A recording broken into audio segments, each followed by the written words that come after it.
Sveiki, draugai bičiuliai. Pereitą savaitę dalinausi tokia informacija, kuri turėjo, mano tai sekėjus jūs tai šokiravo, bet kažkodėl nesulaukė visiškai jokios reakcijos iš niekur.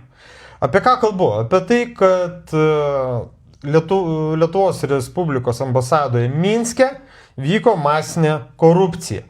Žmonėms už pinigus buvo pardavinėjamos vizos. 1115 žmonių sumokėjo pinigus už tai, kad gauti vizas į Lietuvą. Jie te turėjo pasakyti žodį Freedom House, o VŠI Freedom House Lietuvoje vadovauja toks Vytis Jurkonis, kuris ir taip gauna ten sočiai pinigų.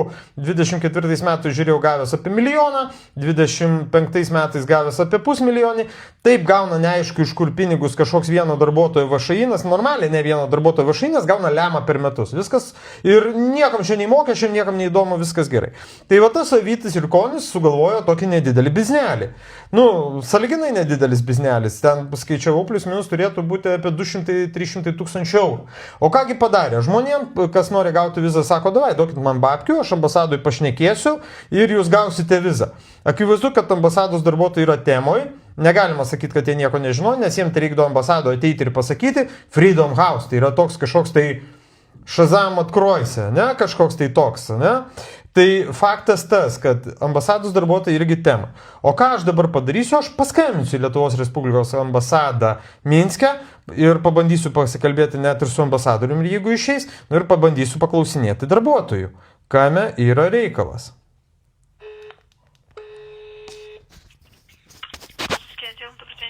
Добрый день, по-литовски можно?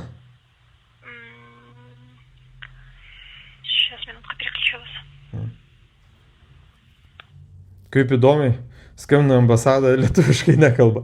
Lietuvos Respublikos ambasada nekalba lietuviškai. O čia tai mane nuderino. Reikėjo paklausti, kieno Krymas, pamiršau. Labą dieną, klausau jūsų. Labą dieną. Skambina toks Antanas Kandrotas, noriu pasiteirauti, Lietuvos Respublikos pilietis, noriu pasiteirauti, kaip būtų galima užsirašyti į priėmimą ar pabendrauti su ambasadorium. Ar ambasadorius nėra iš vis? Ambasadorius nėra, tik tai yra įgaliotas asmuo, konsulas mus tik tai yra vienas. Tai kas čia dabar pagrindinis lietuvis, kuris čia kiečiausias dabar, taip jau, Lietuvos Respublikos vardu? Yra Lietuvos Respublikos konsulas. Konsulas. O sakykit, kaip su konsulu, ar į priėmimą užsirašyti, ar kaip būtų galima su juo pabendrauti? O kokiu klausimu norėtume pabendrauti? Klausimų noriu pabendrauti, čia tokia informacija atėjo, kad Respublikos ambasadoje, Lietuvos Respublikos ambasadoje Minske buvo prekiaujama vizomis. Baltarusai mokėjo pinigus, čia susiję toks Vytis Jurkonis iš VŠI Freedom House ir kaip teigiama, kad neva užtekdavo pasakyti Freedom House ir tie žmonės gaudavo vizą. Aš supratau jūsų klausimą. Sakykit, prašau, ar jūs galėtumėte parašyti mums elektroninį laišką su noru užsiregistruoti? Tai dabar telefonu registruokit ir viskas, tai kam dar atskirai laišką rašyti? Pirmiausia, telefonu mes neregistruojam. Aš nematau jūsų dokumento, aš nežinau, ar jūs turite Lietuvos Respublikos dokumentą galiojantį. Turiu. Ir, tiesiog lengviau perduoti konsului, kada ne mano pokalbį, kurio jisai negirdė, o jūsų rašytinį prašymą. Tai šitą pokalbį aš įkelsiu į viešą erdvę, tai išgirs nuorodą, persiusit ir viskas. Įsitikins, kad aš čia skambinu. Žinokit, aš tai tikrai nustatyti jūsų asmenybės, tapatybės negaliu telefonu, todėl tokia yra praktika, kad mes prašom, kad parašytų laišką, tada lengviau. Aš neįsiu paklausiu pas konsulą. Taigi čia vietoje yra, duokit ragelį, aš greit pakalbėsiu. Nežinokit, aš negaliu jiems duoti ragelį, nes jo vietos šalia nėra, mes kiekvienas turim savo darbo vietą. Tai dabar pasakykit, prašau dar kartą jūsų vardą pavardę. Antanas Kandrotas. Kad aš lietuvis, turbūt abejonių nekyla, net ir per telefoną. Ir jūs esate Lietuvos Respublikos pilietis. Visiškai teisingai. Ir jūs norėtumėte... Ir dar net kalbu be akcentų, įsivaizduojat, yra kiti. Ir jūs norėtumėte susitikti su konsulu. Taip, noriu šitą klausimą su juo aptarti, man labai įdomu, kaip čia taip galėjo atsitikti. Gal jisai, suprantat, gal jis nieko nežino, gal kai kuriuos darbuotojus mes čia toj paskūsim, STT priduosim, pasodinsim į kalėjimą. Prašau, man nereikia šitų visų. Sveiki, prašau jūsų telefono numerį, su kuriuo aš galiu jums paskambinti. Tai va, jūs matot, iš kurio aš skambinu? Aš žinokit, nematau, nėra tokių galimybių. Nematot.